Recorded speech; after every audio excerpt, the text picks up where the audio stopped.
Good afternoon to you. 506 here, News Talk 105.9 WMAL, where we're making sense of the news. You can help us do it today by dialing 888-630-9625, 888-630-WMAL.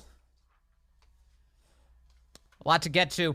Yesterday, a big ruling from a judge in Louisiana, Judge Terry Doughty, who called the censorship at the hands of the Biden administration on social media Orwellian.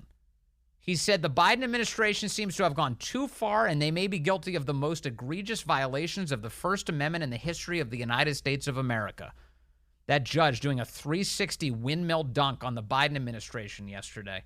For more on this, I want to bring in the Attorney General of the state of Louisiana behind this lawsuit. Jeff Landry joins us on the phone. Mr. Attorney General, great to have you with us, sir. Yeah, thank you. Good afternoon. Hey, Appreciate you giving me some time. Of course, and I want to just express a gratitude on behalf of so many Americans who like safeguarding the First Amendment to you. Tell me your reaction to the judge's announcement yesterday. Well, look, we were pleasantly surprised. I think the judge sent a pretty good signal by releasing this opinion on Independence Day. Yes. And if you look at this opinion, which I would encourage people to, it's 100. I know it's 154 pages, but I can tell you it is filled with some of the scariest things you ever see your government do to you. Like what? Like what, sir? Well, like I'll give you an example. What you did was you found that the government believed that it could go out there and it could censor your speech. So let's take, for instance, the origins of COVID-19, right? Where we were told that this came from a wet market in China. And when certain experts, certain renowned scientists raised alarm or concern that based upon what they were seeing was that they believed the virus may have been concocted in a lab, built through gain of function, they were silenced. They were censored. They were shadow banned. They were kicked off of social media. They were basically muzzled. And yet we find out today that, in fact, the virus's origination came out of the lab and may have been part of a gain of function. And we see that inside of the emails where Fauci and them did their best to muzzle or basically quiet people from expressing their concerns over the virus. Now, don't you think the American people have a right to know? Don't you think the American people have a right to debate this issue, allowing those with more knowledge than us to express themselves on social platforms where more people get their news than anywhere else is on these platforms? And the government went in there and said, no, you got to take that off. You got to take this off. You got to take that off. Yes. And it goes on and on. The election, the Hunter Biden laptop. You know from the evidence we had today, the FBI had that, and Judge Doty rightfully points it out. Says, wait a minute, the FBI had this laptop in their possession in 2019, yet they did an entire weekly meetings with social media, telling them about Russian disinformation and misinformation and interference in elections. And when the laptop story comes out and the New York Post puts it up, all of the social media platforms took it down. And the FBI never went back to them and said, no, that actually is a real thing. Like, we really have that laptop. Yes. Again, I think that those are reasons why Americans should really take a look at this opinion. They should be concerned about it. And it shouldn't matter whether they're a Democrat, Republican, because this administration was censoring Republicans and Democrats. We caught them censoring Robert F. Kennedy. At the same time, they were censoring Tucker Carlson. And so this opinion lays out basically the activity that the government involved itself in to coerce the major tech companies, the major social media platforms, in silencing Americans so that other citizens could not have an open and honest debate about policies that were affecting them. And that's what this case is about. The left-wing media reaction to this, that is the corporate news media, is their reaction over the last 24 hours has been to suggest that this is an activist judge, that this is an out-of-control decision, that this is stopping the government from having legitimate conversations with social media companies. Now, let me play a piece of audio for you. This is Tulane history professor Walter Isaacson this week on MSNBC. He said this is a dangerous threat to the government's free speech. In the end, the decision will be refined somewhat because government has to have the right to have its own free speech, to push back when they see things on social media they think are dangerous. Attorney General Jeff Landry, are we stepping on the government's free speech rights here? Absolutely not. In fact, I think Judge Doty places the exception inside of the order where he says that government speech is still allowed. I mean, look, here's the problem. I love these leftists. They're so great. Okay? They love to confuse things. Let's think about this. No one is saying that the government couldn't post things on their social media accounts. Right. Nothing is saying that the government can't call social media and say, hey, we're posting this thing. We think it's very important, and we would like you to boost it. Right? No one's saying they can't do that. What this order says is you can't call the social media platforms and take down your platform or your account because things that you are saying or things that you are expressing are in opposition to the government. I mean, that's the basic. Listen, we're going through an exercise in the First Amendment. Totally. That's what we're doing right here. And the First Amendment is designed to protect a citizen's free speech rights. It's not designed to protect the government's so-called speech rights because the people control what the government says or doesn't say by design. The First Amendment is for you and I. It's for the American people to have our speech rights protected. And boy, it sure looks like the government's been stepping all over them. Well, so let me read from you. Okay, let me help this law professor from Tulane University. Okay. Does this sound like an out-of-control judge? The right to free speech is not a member of any political party and does not hold any political ideology. It is the purpose of the free speech clause of the First Amendment to preserve an uninhibited marketplace of ideas in which the truth will ultimately prevail. Huh? That sounds like an out-of-control judge? I mean, it's from the order. It's sort of, I can read more. Yeah. This targeted suppression of conservative ideas is a perfect example of viewpoint discrimination of political speech. Now, remember, the First Amendment. What I would remind the honored Tulane professor is that political speech is the most heightened form of speech that is protected under the First Amendment. So your ability to question your government is protected more than anything else. Mm-hmm. And yet this case proves in the evidence, and look, this case is in the infancy stages. I mean, we got way more discovery to do, okay? But this case shows the evidence that we've already had that the government was out there saying your political speech can be infringed upon if you don't agree with me. That's what this case is about. That's what the government said. How does the federal government wield all of this power over these social media companies? Tell us how this arrangement works in practice. Well, okay, so here's the problem, okay? What we know is that all of these social media companies have claimed that they're not publishers, which I think is a lot to be said. And so because of that, they get to hide behind a provision in the federal statute that shields them from liability, and it's called Section 230.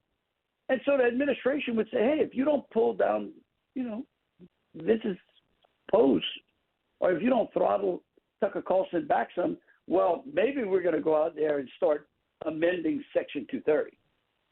Yes. You see what I'm saying? Like yes. They do it through. I mean, it's almost like a force. I mean, it's like dealing with the mob. Right. It's an intimidation campaign. It's a veiled threat. It's kind of an obvious thing. Like, look, if you don't play ball with us, we can make your life miserable. Correct. I mean, go ask Matt Taibbi. I mean, the IRS comes knocking on his door. You think I was like a fluke? Right.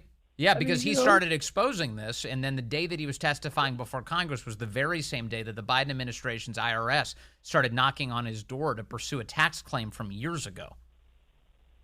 Yeah, now look, and I don't think that I wouldn't place Tabby in the conservative journalistic column. No, he's a Democrat, longtime Rolling Stone reporter. He's just being honest here. Well, I mean, that's the problem. The problem today is you can't be honest unless you conform to their message. See, they control the truth. I mean, what you just said is the complete mouthful. They are the ministry of truth. So therefore, irrespective of whether you're Democrat or Republican, I mean, if you don't speak our language, if you don't say the things we tell you to say, then guess what? We ban you. I mean, like, really? This is America. It's amazing. That's how far we have come. I mean, look, I'll tell you this. It would be interesting, okay, to see what the mainstream media's reaction would be. So let's say Donald Trump was still a president, and he had him a FBI director, or Bill Barr was the AG, and he said, Bill, I want you to go down there to the New York Times.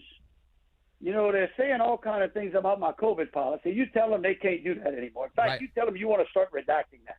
I mean, like, what would they do? They'd lose their mind. They'd go crazy. They'd call him an authoritarian, a tyrant. Well, let me tell you what they do. They'd run to a courthouse in New York, to a federal courthouse, and they'd get an injunction over the president. But guess what? That judge in New York, that federal judge, he wouldn't be an activist judge. He'd be like a reasonable one. Mm-hmm. That's what they did. I mean, this is the most amazing thing. And I'm going to tell you, the more listeners out there, I cannot impress upon this everyone who's listening should take some time and go through this opinion. Look at this. This case, I believe, could be the most important First Amendment case in modern history. I mean, this is it. I mean, this is where speech is transposed from a real physical public square to a virtual public square. That's the transition we're going through right here. And the question is, is the First Amendment carried through to that virtual public square? It better. Where most Americans get their information. Yeah, it better, or else we lose our country. I mean, this is how people learn information. This is how they communicate. And if they're not able to do that, if they're not able to learn these things, then our country collapses, because it's all predicated on that important free speech right. It's the reason why it's in the First Amendment. We're talking to the Louisiana Attorney General, Jeff Landry. Mr. Attorney General, to your point, in this 155-page memorandum released yesterday, Independence Day, by Judge Terry Doughty, he writes that if this is all true, and we know so much of it, of course, is, he says this is the most egregious violation of the First Amendment in the history of the United States of America. That's a big deal, sir. Well, I mean, look. For in all respect to Judge Doughty, he's sitting and being able. He's got a first-class ticket. He's got a 50-yard line seat to all of the evidence, all of the activity in this case. He's got the best vantage point of any other American, and he's a judge. And he's looking at this thing saying, holy cow. I mean, the FBI, CISA, that's the Cyber Infrastructure Security Agency. I mean, just think about that name for a second. DHH, DHS, the White House. The White House.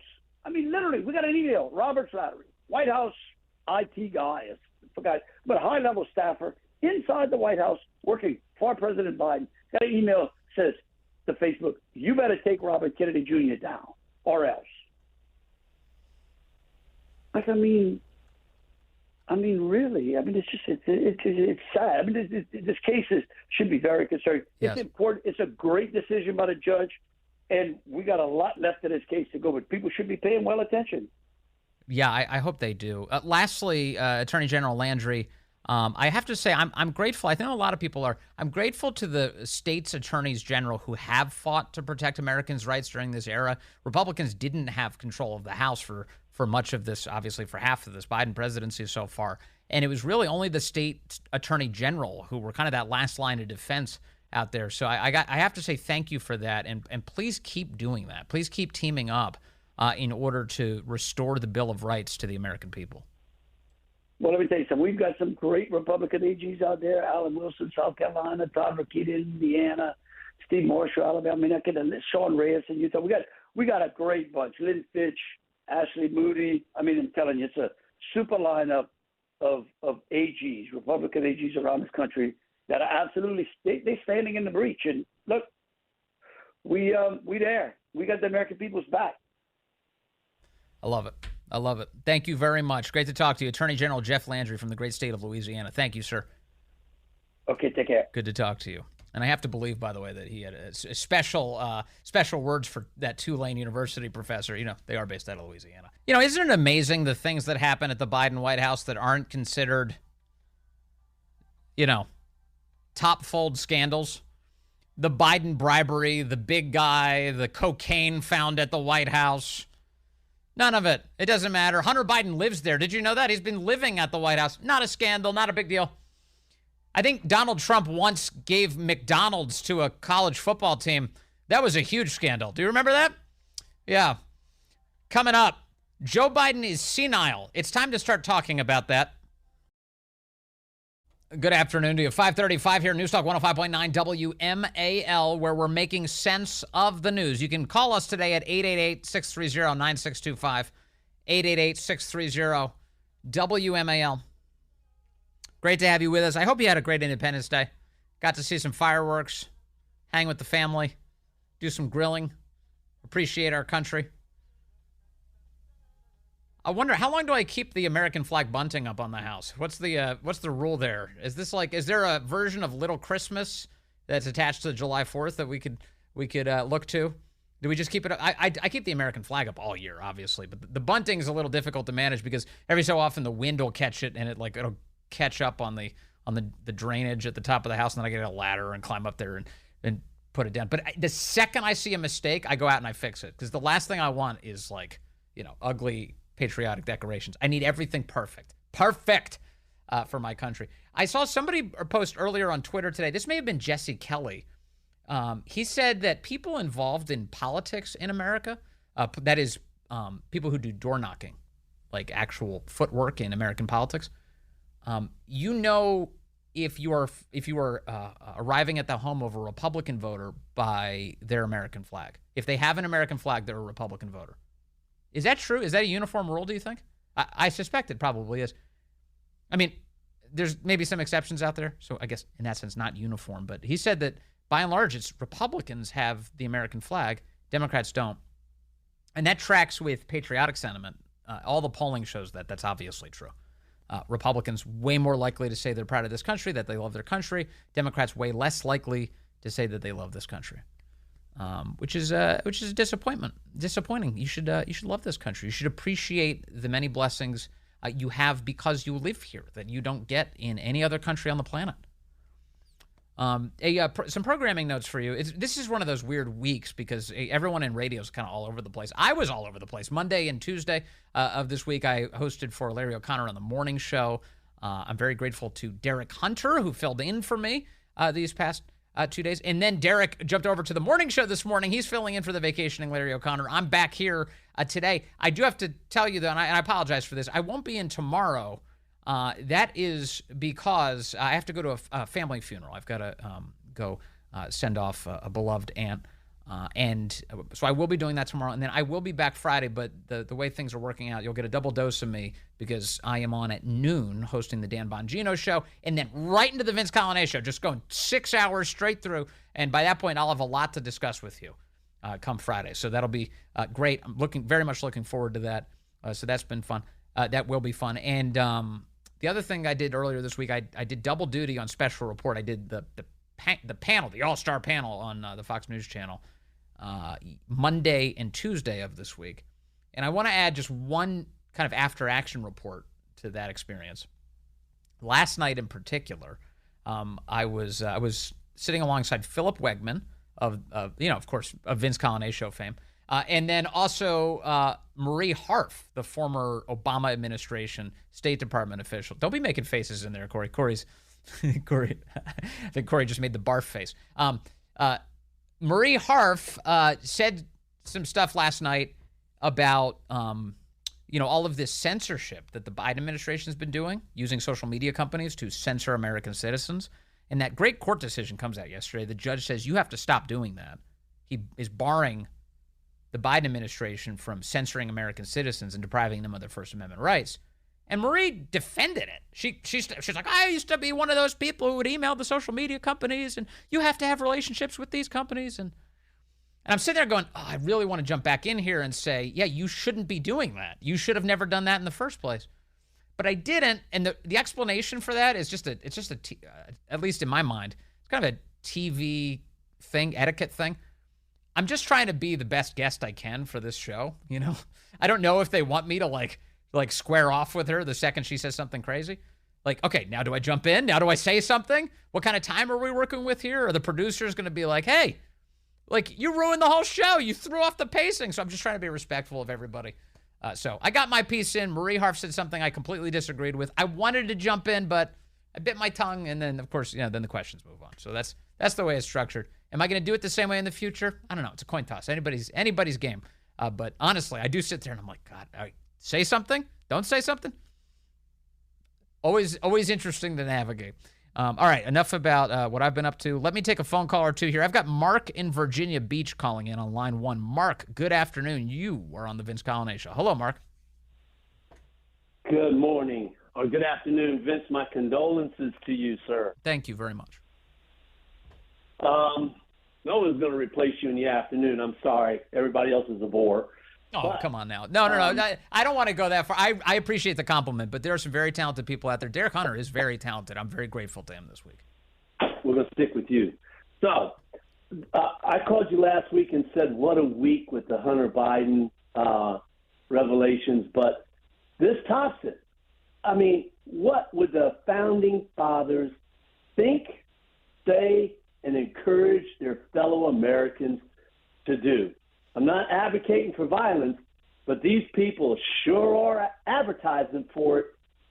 I don't know what else to say. Well, let me put it this way, Mark, because I think this makes sense, which is that it is time for the American people to stand up for themselves. I think you would agree with that. People need to stand up for themselves and say, no, this is not acceptable. And they need to tell these media companies who keep standing up for censorship on behalf of the government, like, you are unserious. The same privileges that we are afforded for free speech, you are afforded as a free press. Use them to defend that First Amendment. Right, Mark?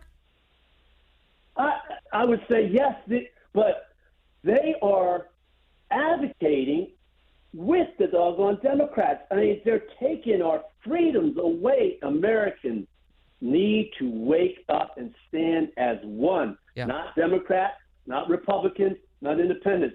As one, or we're going to lose what our founding fathers and all those brave men and women that died, shed their blood, so that we can talk on the radio like this. Yeah. Oh, amen. I'm with you 100%, Mark. Mark, thank you very much. Always appreciate your call, sir. Thank you. Let me see here. Let's take a phone call from Mike in Sunshine, line 2. Mike, good afternoon. Vince, thanks for taking my call. I remember Hamburger Gate. That was when Clemson came to the White House after they won the NCAA football championship, and Donald Trump said, we've got hamburgers stacked a mile high. Yeah. And the Washington Post fact-checked that. No, sir, you're lying again. The hamburgers are not a mile high. They're only 1/1000th of a mile high. I mean, that was a scandal. I mean, Mike, that was a full-blown scandal. The fact that he served McDonald's to the Clemson football team, that got so much ink, they ran out of it. It was amazing that was a scandal. You remember, how the left is constantly saying that, the right was obsessed with Obama wearing a tan suit. The only scandal of the Obama years was the tan suit. And it's like so stupid. There's like a million reasonable scandals. Somebody said on Twitter, he looks stupid in a tan suit. And it became a whole that was the only scandal of the Obama years. How about Hamburger Gate, as you point out, Mike? How about the time the media went absolutely crazy that he was serving McDonald's to college football players, who, by the way, ate it with joy? Yeah, wasn't there a strike or something? He had orders fast food. Wasn't there something good? Oh, it was during the shutdown or something, right? I don't remember the circumstances. I do know that Donald Trump loves McDonald's, so that may have played a role in this. Yep. Amen. Mike, thank you. Mike, the historian here on Hamburger Gate. I appreciate that. Kirk is in Washington, D.C. Line 4. Kirk, good afternoon. You're on the Vince Coglianese Show. Hey, Vince, listen, I wanted to encourage you to treat these television opportunities the way you're treated. When Marie Harf starts to make up crap that's not true or that's just completely off base, you've got to speak up. We've been too polite for so long that we're not able to get our points across. So you're in favor of me dunking on Marie Harf immediately on national television? Exactly. Okay. Exactly. I'm taking a note. You know, it's the only way we're going to be able to get our points across, because otherwise they're going to steal the show, and we're going to look like idiots. Yeah, no, you're right. I mean, I shouldn't let insanity go unchallenged. I think you're totally right about that. Thank you, Kirk. I'm taking it under advisement. I got to plan this out. Thanks, sir. Appreciate it. Get to your dishes. All right. Let's see here. I do want to talk about Joe Biden's brain here for a moment, because there's a piece today in The Hill by Beckett Adams. He is a longtime conservative journalist, and he writes, "We need a serious conversation about Joe Biden's brain." Joe Biden's brain, which, as you may know, has had multiple aneurysms back in the 1980s. They say they were near-death experiences for him. He has long been kind of known famously in Washington as a gaffe machine. But in recent years, particularly the Biden presidency, he's been incapable of stringing thoughts and sentences together, and it's obvious to anybody with two eyes and two brain cells to rub together. That's a very obvious thing. And Beckett points out in his piece today that it is long past time for the media to join the rest of us in talking about this problem. Now, he uses a number of examples here, because there are endless examples. And so what we decided to do today is we went through his column and we pulled all of the references that Beckett Adams made in his piece to Biden's memory lapses. And we got the actual audio associated with all of the references here. So here we go. Here's Biden last week, for instance, saying that Vladimir Putin is losing the war in Iraq. But he's clearly losing the war in Iraq. He's losing the war at home. Yeah, he's clearly losing the war in Iraq. In fact, the Russian military is nowhere near Baghdad at this hour. So that's true. They're losing the war in Iraq. They've got a long way to go. Biden, of course, meant Ukraine, and that's not what came out of his mouth. He said that multiple times that week, by the way, including in areas where he wasn't recorded, but it was captured by other journalists. He said Putin is losing the war in Iraq. Here's Joe Biden on June 14th, which is also Flag Day, also Donald J. Trump's birthday, also my brother's birthday, which is why I remember all of those things. Here's Biden saying that we have plans right now to build a railroad from the Pacific all the way across the Indian Ocean. This seems ill-fated. Well, we're going to win and we're going to help. We have plans to build a railroad from the Pacific all the way across the Indian Ocean. We have plans to build in Angola, one of the largest solar plants in the world. I can go on, but I'm not. I'm going off script. I'm going to get in trouble. You thought the Chesapeake Bay Bridge was long. We're going to build a railroad all the way across the Indian Ocean. Is that actually going to happen? No. According to the White House, the president was referring to a plan to connect railroads across the African continent, linking the Atlantic Ocean ports to ports on the Indian Ocean. That is, put a railroad across Africa. It's very different than putting a railroad from the Pacific all the way across the Indian Ocean. Joe Biden also announced earlier this year, June 19th, he made a commitment that by the year 2020, which of course is a year that happened 3 years ago, by the year 2020, we will conserve 30% of all of our land and water. And maybe most important, I've committed that by 2020, we will have conserved 30% of all the lands and waters the United States has jurisdiction over, and simultaneously reduce emissions to blunt climate impact. Yes, he's going to conserve 30% of all lands and waters by the time he wins the presidency 3 years ago. I'm sorry, what?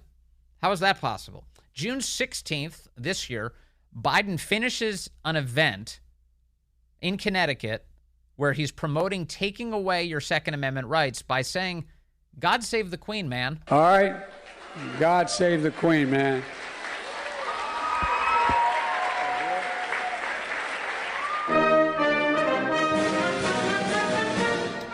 Of course, the Queen is dead. Her son, the King, now in position, and this has nothing to do with us. God save the Queen. What is he talking about? There's actually no explanation for that other than the White House claims he was telling a joke. God save the Queen, man. Not a laugh in the room.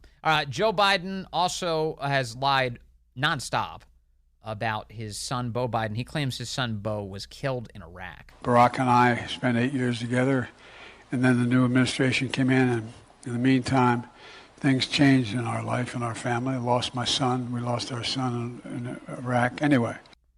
He didn't lose his son in Iraq. But Beau died in Bethesda, Maryland, 6 years after he returned from Iraq. He did not die in Iraq. That is a lie, or at least there's something going wrong with Biden's brain here on this subject.